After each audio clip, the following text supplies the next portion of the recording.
খিদায় পেটটা আমার জ্বলতেছে। ও এখনো পর্যন্ত আসতেছে না, আর কতক্ষণ ধরে থাকবো এখানে? এই তো এসে বসছি। আর বলো না, মার সাথে কথা বলতে দেরি হয়ে গেল। কত প্রশ্ন করতে চাস আমারে, কেন আমি বাড়িতে খাই না, কিসের জন্য আমি বাড়িতে খাবো না, কত কথা। শোনো, তুমি তো ভালো করে জানো, তোমার যদি আমি না খাওয়াই দিই তাইলে আমার ভালো লাগে না। জি আমি জানি, আর জানি দেখে তো আমি প্রতিদিন না খেয়ে আসি, আমার কথা শুনতে হয়। বুঝতে পারছি, চলো, তোমার মনে হয় ক্ষুধা লাগছে, আসো।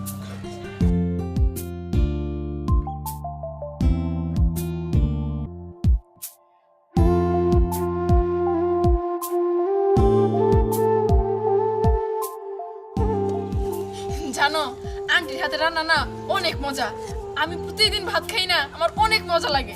আজকে কিন্তু তুমি আমার সাথে খাবা, কালকে খাও নাই। আগে তুমি খেয়ে নাও, তারপরে খাও। আচ্ছা।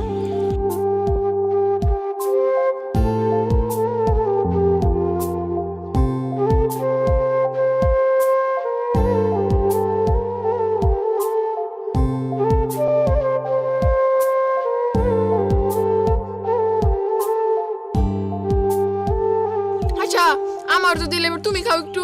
না, আমার জান পাখি যদি খায় তাতে আমার পেট ভরবে। জানো, তোমার খাওয়াই দিতে আমার খুব ভালো লাগে।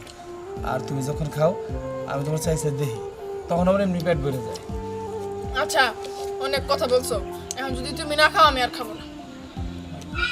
না না, তুমি এক খাও। এই তো, এবার এবার আমাকে দাও, এবার খাবারটা আরো বেশি মজা লাগবে।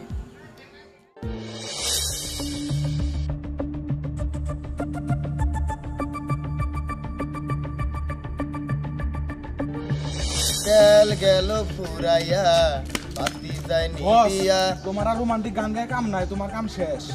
কে কেসে? তুমি যারে না রোমান্টিক গান গাও সে কিন্তু আরেকজনকে ভালোবাসে।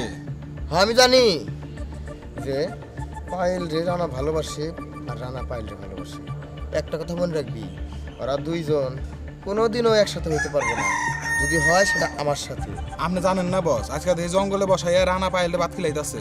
খাওয়াইতেছে না, ওরা তলে তলে এত দূর গেছে গা। আচ্ছা তুই যা, বিষয়টা আমি পায়েলের বাবার কাছে জানাবো।